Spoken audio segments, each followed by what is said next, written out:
Pada masa ini, subsidi dinikmati oleh semua lapisan masyarakat, termasuk di kalangan mereka yang berpendapatan tinggi dan rakyat asing.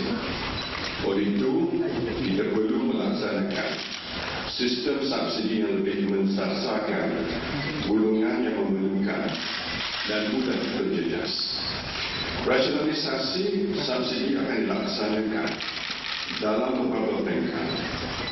Sebagai langkah pertama, dengan ini saya mengumumkan bahawa harga RON 95 dan diesel akan dinaikkan sebanyak 2% per liter berkuat kuasa pukul 2.12 pagi 3 September 2013.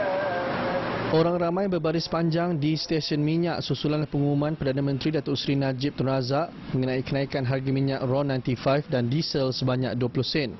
Tinjauan My Metro TV di sekitar Bangsar mendapati kebanyakan stesen minyak dibanjiri orang ramai yang mahu mengisi minyak sebelum kenaikan harga berkuat kuasa pada tengah malam. Datuk Seri Najib sebelum itu berkata kenaikan berkenaan adalah salah satu langkah rasionalisasi subsidi oleh kerajaan yang pada masa ini menanggung subsidi sebanyak 83 sen seliter bagi RON 95 dan RM RM1 seliter bagi diesel.